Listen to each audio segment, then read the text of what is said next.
여러분, 아침에 눈을 뜨면 온몸이 무겁고 거울을 보니 얼굴이 창백하거나 머리를 감을 때 머리카락이 한 움큼씩 빠지고 예전엔 거뜬히 오르던 계단에서 숨이 턱 막히거나 밤에 다리가 저려 잠을 설친 적 있으신가요? 이런 증상들을 겪으시면서 나이 들면 다 그런 거지 라고 생각하신 적 많으시죠? 저도 처음엔 그런 줄 알았어요. 하지만 나이 때문이 아닌 바로 이것 때문이었습니다. 안녕하세요. 오늘은 50년 동안 환자분들의 삶을 개선하며 쌓은 노하우를 여러분께 전달드리려고 합니다. 환자분 중 한 분은 80세가 되던 해 산책을 하시다 갑자기 쓰러지셨어요. 응급실에서 검사해보니 그 모든 증상이 단순한 노화가 아니라 철분 부족 때문이었어요. 더 놀라운 건 철분 부족이 방치되면 피로감뿐 아니라 심장 건강, 기억력, 심지어 생명까지 위협할 수 있다는 사실이었죠. 다행히 환자분은 빠른 치료로 회복하셨고 지금 85세에도 주 3회 골프를 치실 만큼 건강하세요.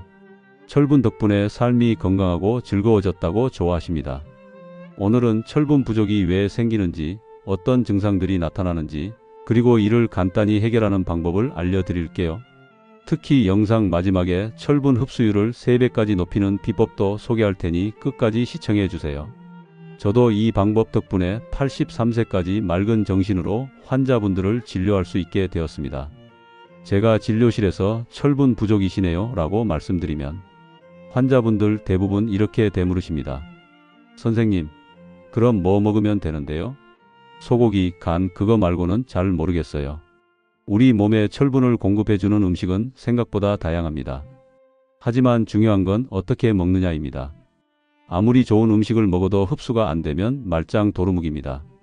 그래서 오늘은 제가 실제 병원에서 추천드렸던 음식들 그대로 하나하나 소개해 드릴게요. 아, 이건 나도 해볼 수 있겠다 싶게요. 먼저 해산물입니다.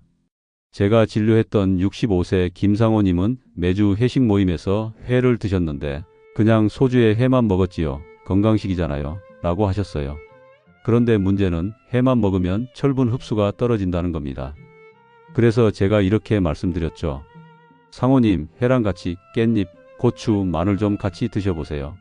그 채소들이 비타민C가 많아서 철분 흡수를 2~3배로 높여줘요. 그 뒤로 깻잎과 상추, 고추를 항상 같이 드시게 되었답니다. 또 새우는 데쳐서 샐러드에, 문어는 초장보다 유자청이나 식초 드레싱과 함께 드시면 좋습니다. 이렇게 간단한 방법으로도 철분을 효과적으로 섭취할 수 있습니다. 이것 말고도 다양한 음식들이 있는데요. 영상을 끝까지 시청해 주시면 더 많은 종류의 음식과 섭취 방법을 아실 수 있습니다. 철분은 우리 몸에서 산소를 운반하는 혈액의 핵심 재료예요. 마치 자동차에 연료를 넣어주는 주유소처럼 철분은 산소를 온몸 구석구석에 전달해 줍니다. 철분이 부족하면 산소 공급이 줄어들어 심장, 뇌, 근육이 제대로 일하지 못해요. 이를 조직 저산소증이라고 부르는데 이 상태가 오래되면 심장마비 위험이 2배 가까이 높아지고 치매나 면역력 저하 같은 심각한 문제로 이어질 수 있죠. 철분 부족은 천천히 조용히 진행돼서 알아차리기 어려워요. 그래서 많은 분들이 나이 들면 원래 그런 거야 라고 넘기시죠. 하지만 제가 40년 넘게 진료하면서 만난 환자분들 중에는 철분 부족을 방치하다 큰 고생을 하신 분들이 많았어요. 반대로 일찍 발견하고 관리한 분들은 놀라울 정도로 건강을 되찾으셨어요.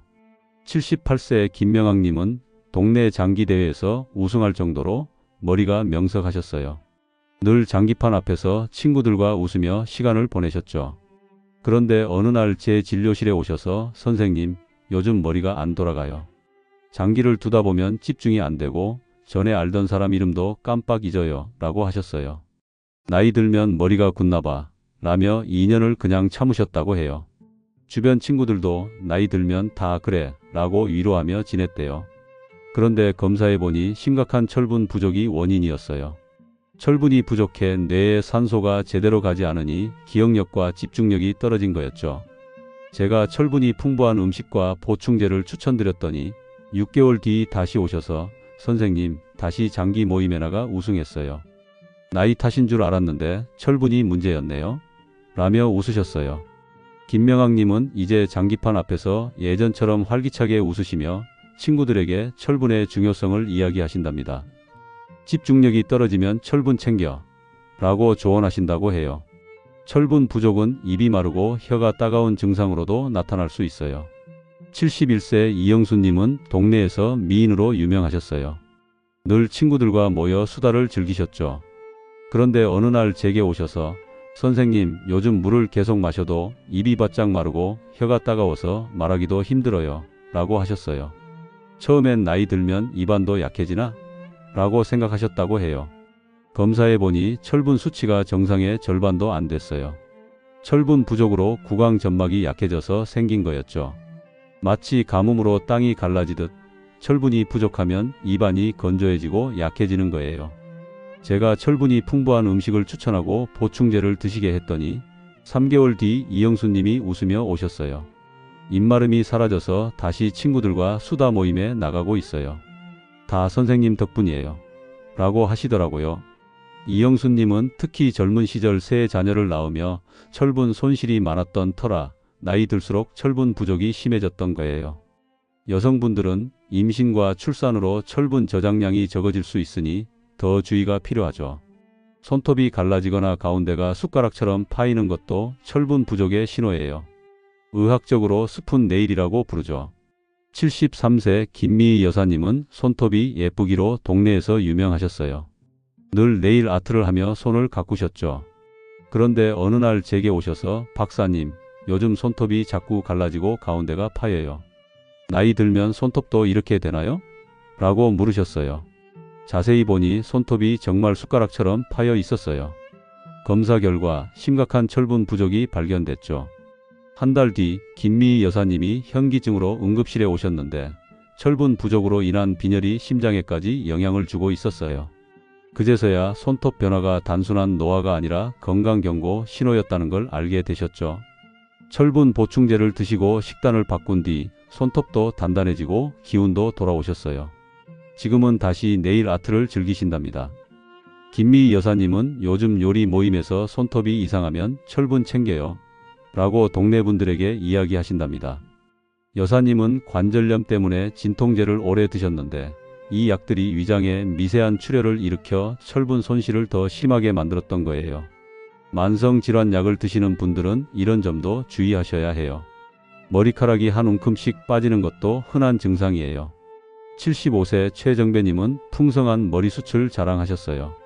내 나이에 이 머리숱이면 젊은 사람들도 부러워한다고 늘 자랑하셨죠. 그런데 어느 날 제게 오셔서 선생님, 요즘 머리를 감으면 한 움큼씩 빠져요. 철분이 부족하면 모낭에 영양이 공급되지 않아 머리카락이 가늘어지고 심하면 눈썹까지 빠질 수 있죠. 마치 영양 없는 토양에서 풀이 약해지듯이요. 검사해보니 역시 철분 부족이 원인이었어요. 철분이 풍부한 음식과 보충제를 병행한 뒤 4개월 만에 머리카락이 다시 건강해졌어요. 최정배 선생님은 이제 다시 머리숱 자랑할 수 있게 됐어요. 라며 웃으셨어요. 선생님은 이제 동네 이발소에서 머리카락 빠지면 철분 검사해봐 라고 동네 친구분들에게 귀띔하신답니다. 조금만 움직여도 숨이 차거나 심장이 쿵쿵 뛰는 분들도 계시죠? 철분이 부족하면 혈액이 산소를 제대로 운반하지 못해 심장이 더 열심히 일해야 해요. 마치 연료 부족한 자동차 엔진이 과열되는 것과 같죠. 80세 박준현님은 등산 동호회 회장이셨어요. 매주 산행을 이끄시며 활기차게 사셨죠. 그런데 최근 3층만 올라가도 숨이 턱 막히고 가슴이 쿵쿵 뛰어요. 체력이 왜 이렇게 떨어진 거죠? 라고 걱정하셨어요. 검사 결과 철분 부족으로 혈액의 산소 운반 능력이 떨어진 거였어요. 식단을 바꾸고 철분 보충제를 드신 뒤 다시 산행을 이끄실 만큼 기운을 찾으셨어요. 이제 숨 안 차고 산 오르는 게 즐거워요 라고 하시더라고요. 박준현님은 등산 모임에서 숨차면 철분 챙겨 라고 회원들에게 조언하신답니다. 귀에서 윙하는 소리가 들리거나 일어설 때 핑 도는 어지럼증도 철분 부족의 신호일 수 있어요. 74세 김상호님은 40년간 새벽 기도를 빠지지 않으셨죠. 그런데 최근 설교 중에 귀에서 윙 소리가 나서 말씀이 안 들리고 일어설 때 핑 돌아 쓰러질 뻔했어요 라고 하셨어요. 철분 부족이 뇌의 혈관과 신경에 영향을 준 거였죠. 마치 오래된 라디오에 전파 장애가 생긴 것처럼요. 철분 보충제를 드시고 식단을 바꾼 뒤 어지럼증이 사라졌어요. 지금은 다시 새벽 기도에 활기차게 나가신답니다. 이제 귀도 맑고 몸도 가벼워졌다며 기뻐하셨어요. 김상호님은 교회 모임에서 어지럼증 있으면 꼭 철분 검사해 보세요. 라고 조언하신다고 해요. 밤에 다리가 저리거나 근질거려 잠을 못 주무시는 분들도 많으시죠? 이를 의학적으로 하지 불안 증후군이라고 불러요. 철분이 부족하면 다리 근육에 산소가 부족해 저리고 움직이고 싶어지는 거예요. 이영수님은 입마름 외에도 밤마다 다리가 저려서 잠을 못 자요 라고 하셨어요. 철분 부족이 원인으로 밝혀졌고 식단과 보충제로 증상이 많이 좋아졌답니다. 또 매일 걷기 운동도 병행하셨죠. 이제 푹 자니까 낮에도 힘이 나요? 라며 웃으시더라고요. 이영수님은 동네 어르신 모임에서 잠 못 자면 철분을 꼭 챙겨봐요. 라고 말씀하시죠. 철분은 면역 세포의 무기 같은 역할을 해요. 부족하면 감기에 자주 걸리고 작은 상처도 오래 낫지 않죠. 김미 여사님은 손톱 문제 외에도 요리하다 살짝 베인 상처가 3주나 안 나아요 라고 걱정하셨어요. 하지만 철분 보충 후 면역력이 올라 상처도 빨리 나았답니다. 이제 감기도 잘 안 걸리고 상처도 금방 낫네요 라고 하셨어요. 김미 여사님은 요즘 요리 모임에서 상처가 안 나으면 철분 부족일지도 몰라 라고 주변 분들에게 이야기하신답니다. 얼굴이 창백하고 손발이 얼음장처럼 차다면 철분 부족으로 혈액순환이 원활하지 않은 거예요. 김순자님은 예전엔 복숭아 같은 뺨으로 유명하셨어요. 그런데 최근 친구들이 얼굴이 하얗게 변했다고 걱정해요. 손발도 차갑고요. 라고 하셨어요. 철분 부족이 원인이었고 식단 조절 후 혈색이 돌아왔어요. 이제 친구들이 예전 같다고 칭찬해요. 라며 기뻐하셨어요. 집중력과 기억력이 떨어지는 것도 철분 부족 때문일 수 있어요. 최정배님은 바둑을 두다 같은 수를 반복하며 치매가 오나봐 라고 걱정하셨어요. 철분 부족으로 뇌에 산소가 부족했던 거였죠. 보충 후 집중력이 돌아왔어요. 이제 바둑 두는 재미가 다시 생겼다고 하셨어요. 철분은 행복 호르몬, 세로토닌, 도파민 생성에도 필요해요. 부족하면 이유 없이 우울하고 기운이 없죠. 박준현님은 원래 동네에서 유쾌한 분이셨어요. 그런데 최근 아침에 일어나기도 싫고 자꾸 눈물이 나요? 라고 하셨어요. 하지만 철분 보충 후 웃음이 돌아오셨어요. 이제 다시 동호회에서 농담도 던진다고 하시더라고요. 철분 부족은 나이 들수록 더 흔해요. 왜 그럴까요? 먼저 커피, 차, 우유가 철분 흡수를 방해해요. 김상호님은 매일 아침 우유, 점심 후 커피, 저녁에 녹차를 드셨어요. 커피와 차의 탄닌, 우유의 칼슘이 철분의 60%를 흡수하지 못하게 만들죠. 식사와 음료 시간을 분리한 뒤 철분 수치가 정상으로 돌아왔답니다. 김상호님은 교회 모임에서 식사 중엔 커피 드시지 마세요 라고 조언하시죠. 나이 들면 위산이 줄어들어 음식에서 철분을 추출하기 어려워져요. 김순자님은 속쓰림 때문에 위산 억제제를 10년 넘게 드셨어요. 철분 흡수가 안 돼 증상이 심해졌지만 약 복용 시간을 조절한 뒤 좋아지셨답니다. 당뇨, 고혈압, 관절염 같은 만성 질환도 철분 흡수를 방해해요. 김미 여사님은 관절염 때문에 진통제를 드셨는데 미세 출혈로 철분 손실이 커졌어요. 하지만 약 조절과 식단 변화로 금방 회복하셨답니다. 김미 여사님은 모임에서 진통제 오래 먹으면 철분도 체크해요. 라고 조언하시죠. 여성분들은 임신과 출산으로 철분 저장량이 적어질 수 있어요. 이영수님은 젊을 때 세 자녀를 낳으며 철분 손실이 많았고 70대에 철분 부족이 심해졌지만 식단 조절로 건강을 되찾으셨어요. 철분에 좋은 음식은 또 뭐가 있을까요? 그리고 어떻게 먹어야 흡수율을 높일 수 있을까요? 지금부터 자세히 알려드리겠습니다. 말린 자두, 영어로는 푸른이죠. 이건 정말 자연의 철분제라고 해도 과언이 아닙니다. 분당에 사시는 김순자님은 원래 아침을 안 드시던 분이셨는데 제가 이걸 추천해드리고 이렇게 조언했죠. 아침에 요구르트나 두유 한 잔에 말린 자두 3-4개만 썰어 넣어보세요. 너무시면 아카시아 꿀 조금만 넣으셔도 돼요. 처음엔 어색해 하시더니 한 달쯤 지나 이런 말씀을 하셨습니다. 선생님, 요즘 아침에 이거 안 먹으면 입이 심심해요. 그리고 변비도 사라졌어요. 말린 자두는 철분도 보충해주고 변비 예방에도 좋은 일석이조 음식입니다. 다음은 검은 콩입니다. 밥에 넣거나 조림으로 반찬처럼 드시면 좋아요. 검은 콩은 전통적인 장수 음식입니다. 철분도 풍부하고 단백질도 많아 아주 훌륭한 식품이죠. 70세 이영순 여사님은 이런 이야기를 하셨습니다. 전 밥은 그냥 흰 쌀밥만 먹어요. 콩 넣으면 껄끄럽고 맛없잖아요. 그래서 제가 추천해 드린 방식은 아주 간단했습니다. 여사님, 콩을 한번 삶아서 간장에 졸여 반찬처럼 드셔보세요. 아니면 삶은 콩을 살짝 으깨서 들기름에 볶아도 맛있어요. 그랬더니 한 달 후 병원에 오셔서 이거 식욕 없을 때 딱이던데요? 라고 하셨습니다. 밥에 넣으실 경우에는 검은 콩과 쌀을 1대3 비율로 미리 불려서 넣으면 부드럽고 맛있습니다. 검은 콩 말고도 몸에 좋은 콩이 있어요. 렌틸콩인데 카레, 죽, 수프에 섞어 드시면 좋아요. 렌틸콩은 서양식 콩인데 요즘은 마트나 온라인으로 쉽게 살 수 있습니다. 요리는 어렵지 않습니다. 렌틸콩 카레를 만들어 밥 위에 올려 드시거나 살코기나 닭가슴살과 함께 죽처럼 끓여 드시면 부담도 없고 소화도 잘 됩니다. 71세 김미희 여사님은 카레는 맵고 자극적이라 싫어요 하셨는데 제가 이렇게 조언해 드렸죠. 매운 카레 말고 카레가루를 아주 소량만 넣고 감자, 양파, 렌틸콩, 당근을 부드럽게 끓여보세요. 거기에 비타민C가 많은 고추 피클 하나 곁들이면 철분 흡수도 훨씬 좋아져요. 지금은 그 수프를 손주들까지 함께 먹는 가족 음식으로 바꾸셨다지요. 간식으로도 철분을 섭취할 수 있습니다. 바로 해바라기 씨인데요. 단 꼭 생으로 드세요. 해바라기 씨는 견과류 중 철분 함량이 최고입니다. 30g만 먹어도 하루 철분 권장량의 20%를 채울 수 있어요. 단 여기서 주의할 점이 하나 있습니다. 볶은 해바라기 씨보다는 생 해바라기 씨를 선택해야 흡수율이 높다는 점입니다. 77세 최정배님은 평소 과자를 즐기셨는데 제가 해바라기 씨를 추천드렸습니다. 간식 대신 이거 한번 드셔보세요. 껍질까지 마시고 속씨만 씹어 드시면 됩니다. 매일 손바닥만큼만 드세요. 그게 철분 약 한 알 수준이에요.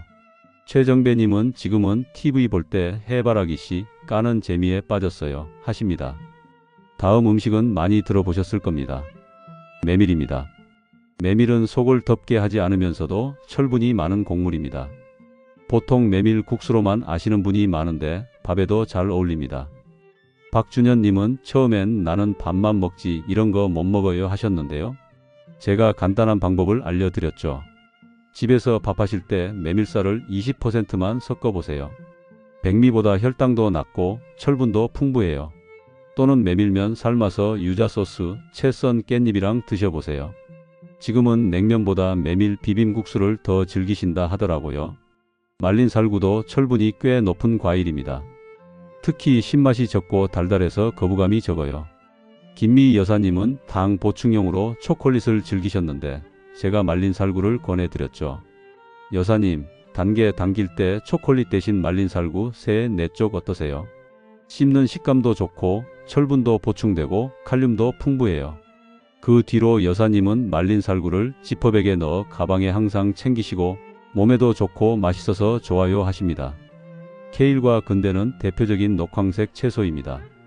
철분뿐 아니라 비타민C도 많아 흡수율도 높은 편입니다. 이영순 여사님은 치아가 안 좋아 나물을 잘 못 드셨는데 이렇게 조리하면 훨씬 쉽게 드실 수 있어요. 먼저 된장국에 넣는 방법인데요. 케일을 송송 썰고 된장을 풀어 살짝 끓여주세요. 그리고 근대는 무침으로도 좋습니다. 살짝 데쳐서 마늘, 참기름, 깨소금만 넣으면 됩니다. 바쁘실 땐 사과 4분의 1쪽과 함께 갈아 드시면 든든하게 드실 수 있어요. 마지막은 요즘 핫한 건강식품 카카오닙스입니다. 달지는 않지만 고소하고 쌉싸름한 맛이 있어 요거트나 오트밀, 죽에 뿌려 드시면 좋습니다. 김순자님은 처음엔 이거 무슨 쓴 돌멩이 같아요 하셨는데 이렇게 바꿔드렸죠. 아침 드실 때 시리얼에 우유 대신 두유 붓고 카카오닙스 한 스푼만 뿌려보세요. 단맛은 말린 자두로 보충하시고요. 지금은 그 아침 식단을 나만의 철분밥상이라고 부르신답니다. 철분 부족은 단순한 피로가 아니라 삶의 질을 떨어뜨리는 심각한 문제예요. 하지만 오늘 배운 대로 식단을 조절하고 흡수율을 높이면 충분히 개선할 수 있습니다. 증상이 3가지 이상 있다면 꼭 병원에서 철분 검사를 받아보세요. 건강한 노년을 위해 오늘부터 작은 변화를 시작해보세요. 뭐 먹을까도 중요하지만 어떻게 먹을까를 꼭 기억하세요. 당신의 아침 밥상 위에 한 줌의 해바라기 씨와 말린 자두, 그리고 소량의 단백질과 채소가 올라간다면 그건 단순한 식사가 아니라 당신의 삶을 바꾸게 되는 계기가 될 것입니다. 여러분의 젊고 건강한 삶을 응원합니다. 자, 지금부터 실천해 보세요. 감사합니다.